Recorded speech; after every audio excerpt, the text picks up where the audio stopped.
But here are the reveals of what you've been waiting for. There is going to be the Zacian and the Kyogre. We've seen that paired off with the Shedinja before. There's the Incineroar, but most importantly, Galarian, Moltres, and Porygon 2 round out the team. So it's already looking a little different from maybe that French variety that we saw earlier from Tomar. Looking over at Eisuke's team, we do have, of course, the Zacian and the Groudon. Okay, that's not particularly exciting. The Thundurus, we've seen that a little bit, and there's the Incineroar, but the mix-up.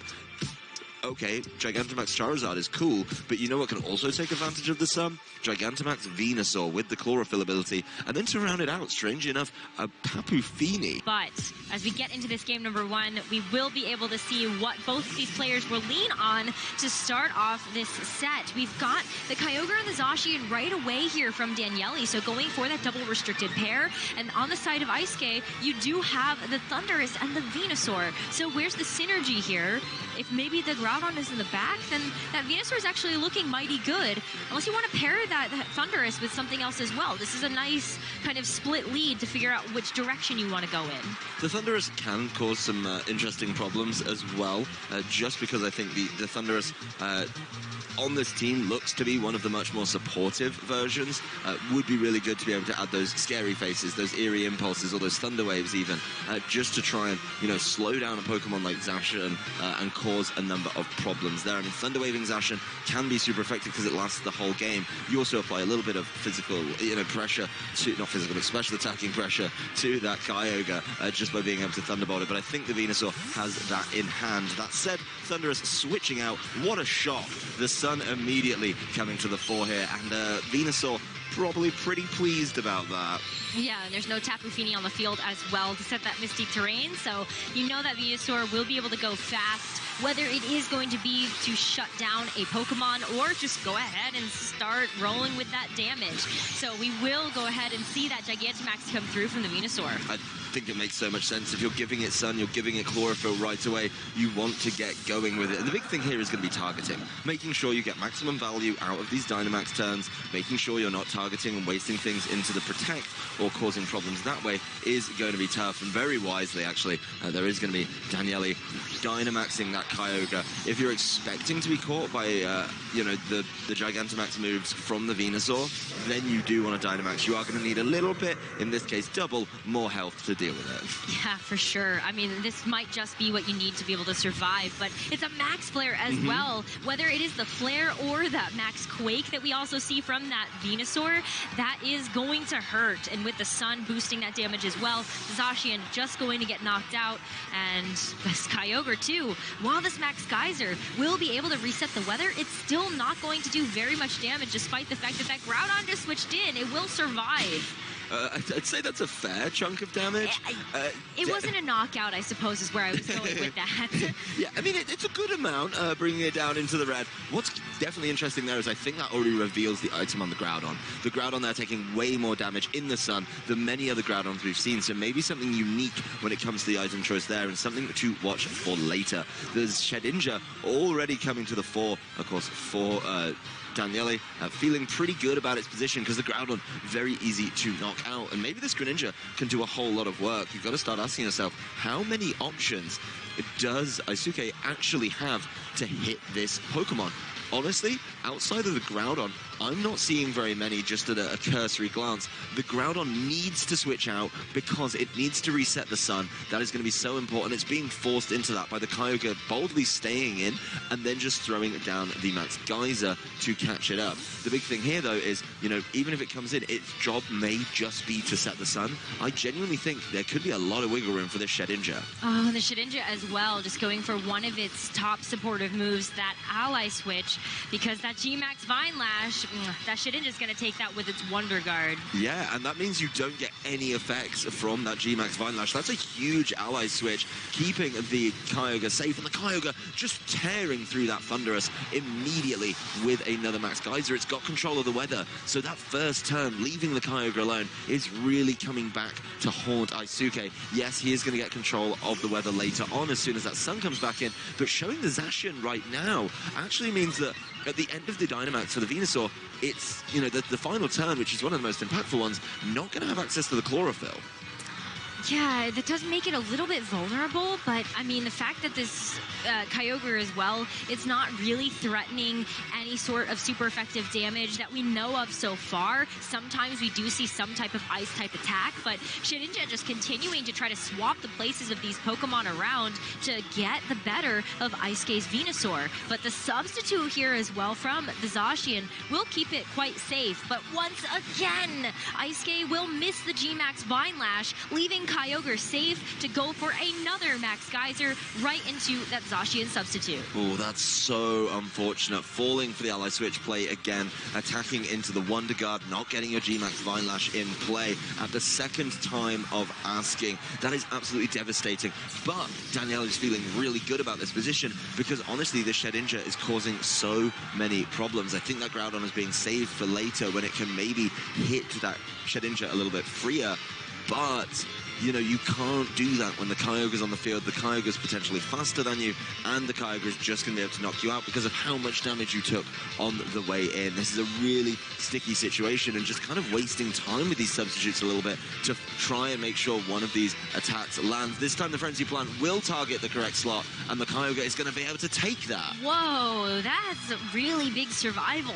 And now you can see the Kyogre going to go for the Origin Pulse as well, right off the back of that. But that's got to feel so good for Daniele to be able to keep that Kyogre around and also get that double connect from that Origin Pulse, because now the Zacian, it's here to play. Ooh. But the Poltergeist miss. Yeah, the Shedinja not ally switching there. Eisuke is really just going for every turn and saying, I will get your Kyogre, not trying to make any reads, waiting for a turn where the Shedinja actually goes for an attack and finally gets it there. But this is really a tale of two item choices between your Kyogre and your Groudon, your Ruby Sapphire legendaries, if you will. They really do work well together, but just look at the impact those item choices have.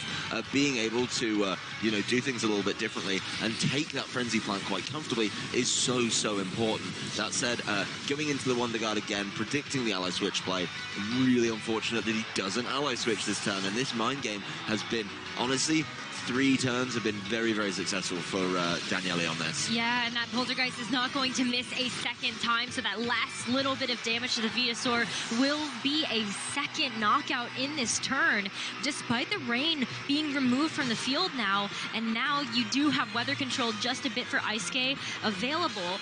That Groudon is still so low, and when we see these Shedinja, they're usually running some type of priority attack.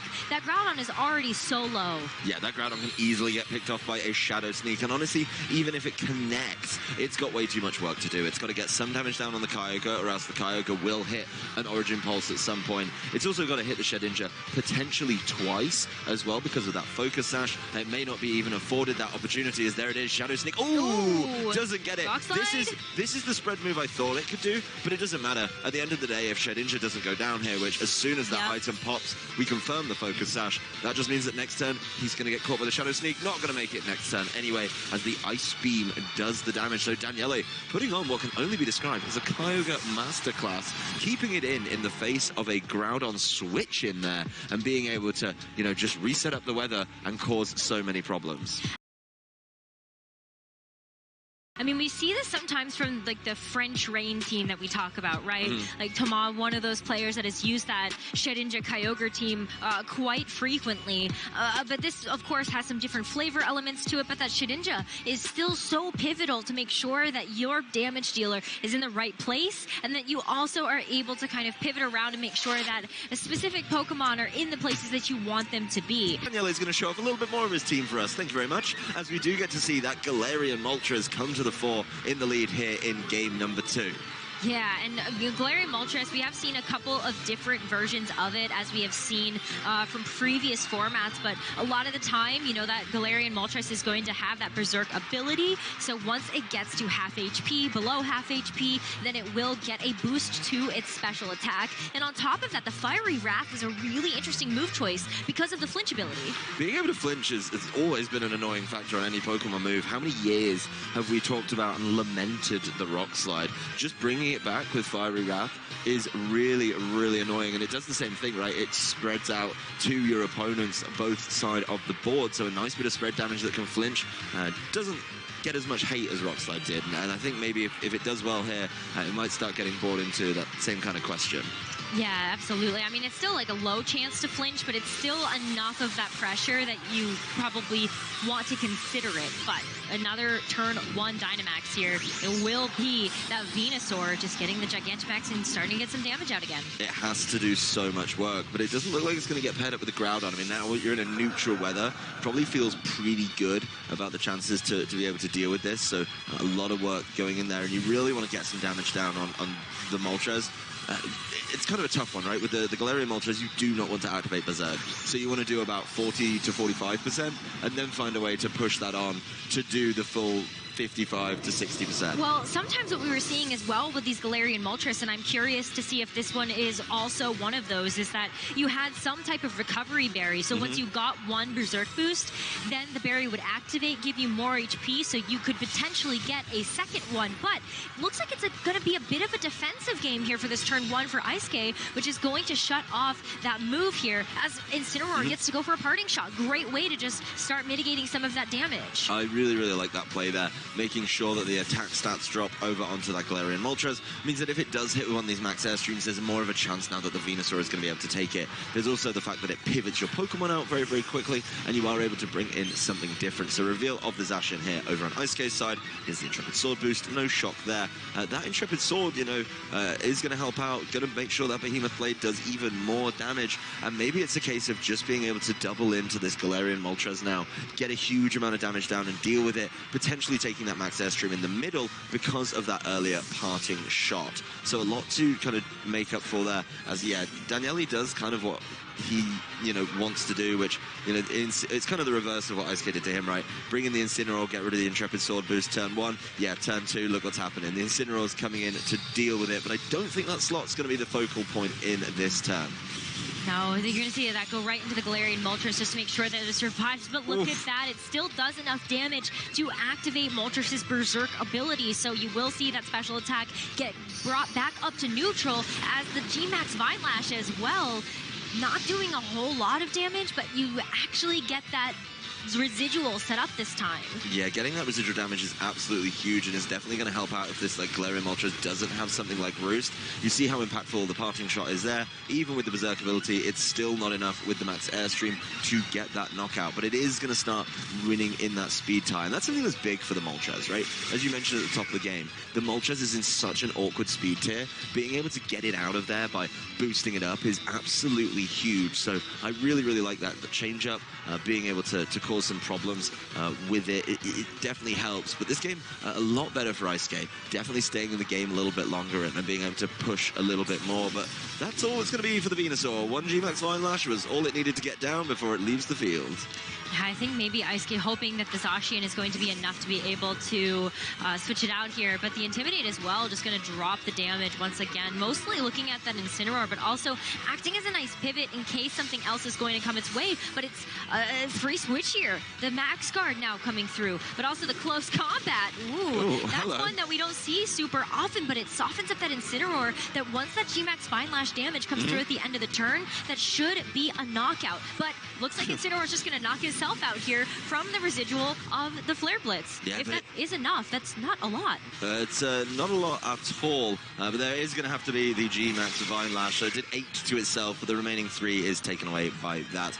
Would have liked to get that targeting into the Venusaur. Second best option would have been the Zacian, and honestly the third best option is that Incineroar that does take it very, very nicely. So a good smart switch actually with that Venusaur leaving the field, and honestly this Moltres is getting dangerously low too. If it does have access to Roost, it needs to Roost as soon as possible.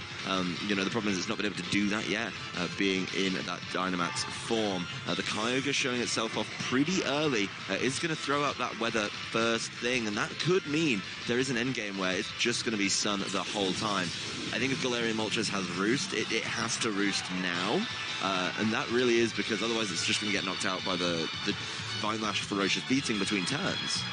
Yeah, I think that's definitely going to be the case. I mean, it's sitting at such a low HP that at the end of this turn, it would be knocked out. But you're also getting into a very dangerous position here if you're Daniele, because your Kyogre's on the field, and the fact that the Venusaur left, not only does that tell me that Venusaur is trying to be preserved for later, but possibly, and more than likely, that Groudon is also in the back to be able to help boost that speed.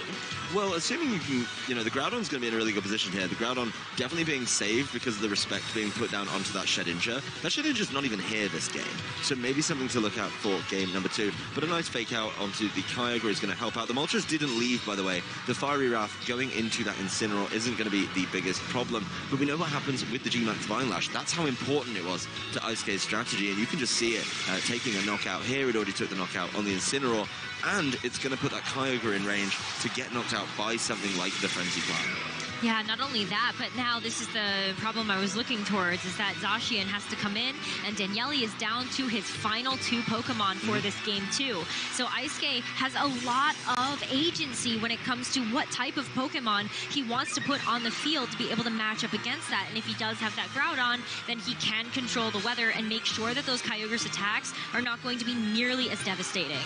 If it's a Groudon, which it very likely will be, this game should be all but wrapped up, making sure you get a little bit more damage down onto the Kyogre. But at some point, the end game board position for Eisuke is just Groudon, Venusaur. Venusaur obviously can't Gigantamax anymore, but that's all you really needed. The Kyogre's now in range to get a knockout on it by the Frenzy Plant, and then the Zacian can get cleaned up by something like that Groudon as well. So that pairing would really quite clearly seal this one. There is a world where Eisuke could also really try and lock up the game if he wants to get more Intimidates down onto this Zacian.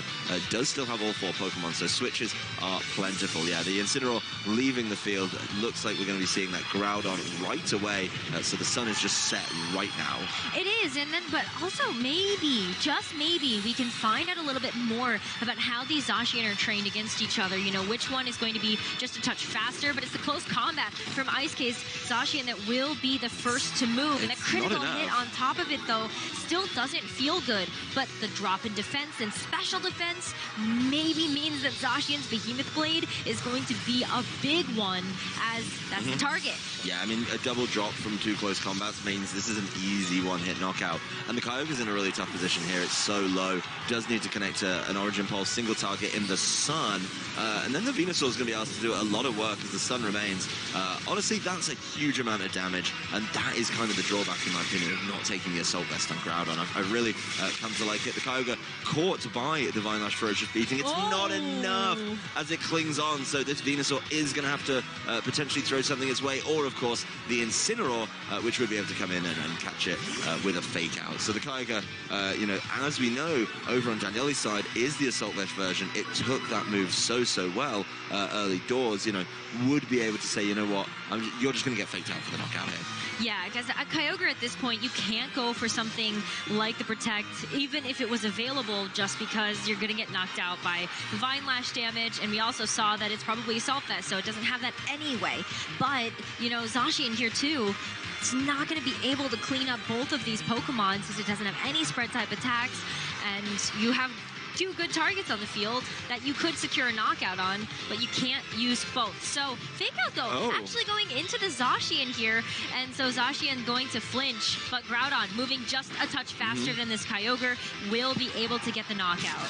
Speedy Groudon there, being able to play this one really nicely, just making sure it gets the knockout with the Shadow Claw. Well played on that one. I think the fake out would have been a funnier knockout, would have been more comical in my opinion. But at the end of the day, making sure you get the knockout is all that really matters. As now it's 3v1. This Zacian, though, is going to get Flare Blitzed at some point by this Incineroar. It's also going to get potentially caught by a Precipice Blades, but it gets to choose which one it doesn't want to get knocked out by. Yeah, you don't want to give it too much agency as the Precipice Blades here will connect onto the Zacian, knocking it out and tying up this series. We are 1 apiece here in Swiss round number 4 between Daniele and Eisuke. Going into game number 3, we're going to see some intense stuff. Really nice bounce back, actually, from Eisuke there. I think changing up the game plan significantly was really, really important. It's going to be a very interesting match if that's what we're going to see. There is going to be, once again, that Zacian Venusaur. I do really like that. I think the Venusaur can do a lot on its own, but right back to the Galarian Moltres. Okay, so Daniele must feel really confident that maybe if things were played just a touch differently in that game number 2, that this Galarian Moltres would be able to sweep the competition. But the fact that Eisuke has gone back to basics here with that Venusaur and that Zacian, you definitely have the ability to kind of play around with that some more. You know you have some big damage on the board, and the way that Eisuke was able to pivot and rotate around really did help to keep that Venusaur alive. The Venusaur getting the Vine Lash down was honestly one of the biggest factors in his game number 2 win as well. Those little bits of residual damage between turns added up. It took 2 of the 4 knockouts when he won the game, and it just feels like as long as he lands that move, he could just be in a great position to continue to win another game in this set. So a lot riding, I think, on the move choice. Maybe that the Shedinja's in the back, but it seems very hard to justify giving up all of the pieces. Incineroar coming in, we like that. We like the Zacian getting intimidated. Of course, that is going to be a little bit annoying if you're Ice But you can still do a lot of damage with the Behemoth Blade. Well, we saw that as well, that despite the fact that you ended up bringing that Zacian down to neutral, when it went for the Behemoth Blade onto the Dynamax Galarian Moltres, you still activated the Berserk ability, like it still got it to below half. But it's another pivot here as well as both Zacian leave the field. Eisuke also bringing out the Incineroar, but there's no Dynamax this time around. It's just going to be a solid protect, as that will negate the Behemoth Blade coming out from Eisuke's Zacian. But Daniele got a much more impactful Incineroar switch in. He managed to land an Intimidate onto the Zacian. Of course, the Intimidate going down onto the opposing Galarian Moltres, not that important and not feeling that good if you're Eisuke. So definitely a lot more value in that one. Of course, you did get it on the opposing Incineroar, but that's not really the damage dealer that you need to be worried about. The Moltres, realizing what happened in the last game, does decide to take its time, and there's all 4 Pokemon confirmed for Daniele, so no sign of that Shedinja, which I was so impressed with in game 1, must mean that he's confident in the game plan that he can play around with this Galarian Moltres. Ooh, look at that. We're going to see Eisuke's Incineroar move first, but we're not going to see Incineroar not being able to move right away, I don't think. Well, I believe they were just trying to match the fake outs. Yeah. Yeah, so they played an honest coin flip, if you will. Just went for the fake out on each other, or potentially the fake out was going over to the Zacian, but it doesn't matter. Eisuke goes first, shuts down that Incineroar, and maybe, you know, there was a definite feeling from Eisuke that Daniele was going to play the Moltres safely, does switch it out, and that means there's a substitute up and sticking around. That's absolutely huge for a Zacian. It's something we've not seen in a little while. When Zacian was first coming to the format, I think all of them had substitute, but now we've mixed it up a little bit. We have decided to go with some more attacking options, such as the Play Rough in that slot, and going back to basics is going to help this Zacian get a lot of wiggle room. There is going to be a Dynamax, and it's not going to be the Galarian Moltres in this game after it struggled. So maybe Daniele really looking to the key factor in game number 1 was that even if Groudon came in, he could control the weather with the Dynamax Kyogre. That is the thing that he's really, really leaning in on. And of course, it does take the Behemoth Blades very, very nicely. Yeah, it's not only that though as well, right? I mean, look at that close combat. It's going to do barely anything to that Kyogre, and we're still going to see those drops come through. Yes, Zacian is still hiding behind a substitute, but now that this Max Geyser is going to fire off in the rain, that substitute is not going to take that super well. But the big thing is, that wasn't directly into the Zacian, and that is really big. I do think the close combat is underwhelming, and that's something I'm very curious about when you look at, you know, how did Eisuke build this team? Why close combat instead of Sacred Sword? We've all agreed that Sacred Sword is the move choice. Yes, you would like the fighting option, but close combat, maybe there's a knockout it gets, but it does feel pretty bad. And now that substitute's gone, you are more vulnerable with those defense drops. You know, Zacian can take hits pretty nicely. You know, it's just sort of a naturally bulkier Pokemon. But after those close combat drops, it looks way easier to knock it out, as this Flareblitz does a lot, even in the rain. If there was, of course, a neutral weather or the sun, that would have been an easy knockout. So smart, I think, there of, you know, Eisuke to throw up the Venusaur once again. He's also got the Kyogre locked a little bit. Being able to lock that Kyogre in with the special attack drop from the parting shot, it's so tough. You want to keep it in, you want to keep it resetting the weather in case the Groudon turns up, but it could just get caught by a G-Max Vine Lash right now. Yeah, and that, I mean, despite the fact that, you know, you will be able to take that a little bit more comfortably, we saw the survivability of that Kyogre in the face of that Frenzy Plant. You still don't want to be taking too much damage. And with the Venusaur being as speedy as it is, in the sun, you know that you're going to be taking that damage first and don't want to fall to a critical hit or anything like that. It's certainly a tough situation as Zacian leaves the field for Eisuke.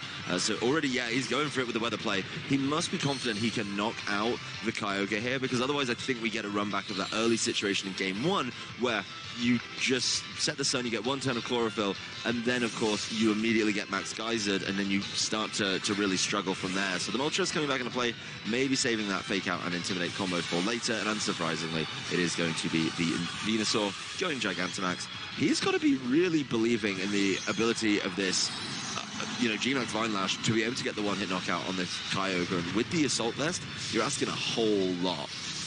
Definitely are, but that Kyogre has taken just a bit of chip, so it might be a little bit easier or within range of some type of damage roll. But the G-Max Vine Lash really doesn't do much at all still. Just brings that Kyogre to just below half HP, and now while you got that residual damage up, Kyogre gets to go for a max geyser, and that's still a lot. Like, that Groudon is not happy. Yeah, once again, it's well over half, and the item choice on this Groudon just doesn't seem to be helping it in these situations that he needs in this game. Of course, Moltres coming in is going to get worn down by the G-Max Vine Lash, and there is a world where that can be very, very important, but we'll get to that later. The Kyogre is the big issue right now.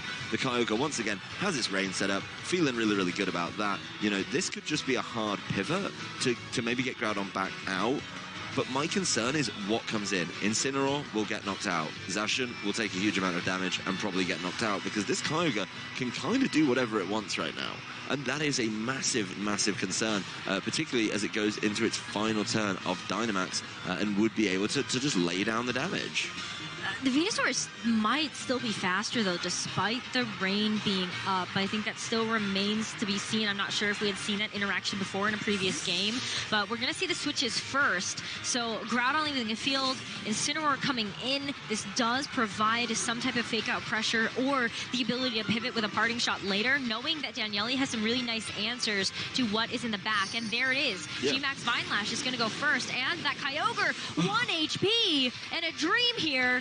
Holy moly, that Venusaur, it's going to have to take some damage here too, but the Hurricane as well from the Galarian Moltres also gets the confusion onto the Incineroar. Here comes the Max Geyser too, and that is just going to be insult to injury here as you get the knockout onto the Incineroar. And that's a big pivot piece gone for Eisuke's team. Being caught there with the switch in, yes, something was going to go down. I wasn't ever convinced that G-Max Vine Lash was going to get there. It felt so underwhelming. And I always thought that, yes, even if you hit it, you are just going to be able to take it. Even with the Vine Lash between turns, yes, there is a potential for a low damage roll, but that is absolutely huge. And being able to pick off that Incineroar really, really helps out. Yes, you do go to a 3-3 matchup, but you have your Incineroar left, and you are looking at an opposing side which has both the Zacian and the Groudon. They both hate being intimidated. You, on the other hand, have now taken it away, so when your Zacian comes back in, at some point, you are going to be able to cause a number of problems. This Groudon is exceptionally low too, is setting up the drought, so everything rides on the Venusaur for this turn, which, when it comes to trying to set as much damage as it can, it's being asked to do a lot, particularly with predominantly single target attacks. There's the confirmation of the item on the Groudon. It's the white herb, but the Incineroar can still switch out and come back in later. It can, but do you really want to switch in the Zacian knowing that there may be the opportunity to go for something like the Precipice Blades here? I mean, I don't think it matters anymore. That critical hit going to knock out the Galarian Moltres, and that was still going to be excessive damage in the sun, but seeing that Galarian Moltres isn't going to have that much value in this game is not great. Incineroar as well, taking the Rock Slide, and it will be able to go for the Flare Blitz though, so yeah, the Venusaur is out of here, but this 2v2 situation, you don't have the ability to pivot in the Incineroar anymore when the Zacian's going to come in. No, the Incineroar isn't going to get to land an impactful Intimidate in this game, and it's also going to get knocked out at the end of the turn, so this Zacian has a whole lot of work to do. That said, I mean, you've got to be cautious. It's going to be a tough situation. I do think Daniele is still kind of in this one, just because of how low something like the Groudon is. I mean, you can easily level it up, then it might just come down to the training. So the Zacian over on his side is full health. They're both going to get their boosts, and they're both going to be able to hold on to those boosts. Well, the one thing that I think makes this a little bit more favored for Eisuke right now is the fact that we saw the Zacian on Eisuke's side get the Intrepid Sword boost first, and in previous previous games as well, we've also seen Eisuke Zacian move first. So this Behemoth Blade is going to be able to target down Daniele's final Pokemon in that Zacian to be able to get it quite low. And if this Groudon is able to survive here, even if it doesn't, you know, that Eisuke Zacian can just kind of clean it up here. It's all about the Zacian, and honestly, as long as this Groudon connects a move, which it definitely should do, you really are. You're playing for the miss, but it does have moves that can miss a whole lot. There's the Precipice Blades. It is going to connect. There you go. And Eisuke is going to be able to take this set 2-1. What a fine comeback. And that is a difference in the way that they train Zacian in different regions. We've talked about this before. Japanese players love a fast Zacian. They do.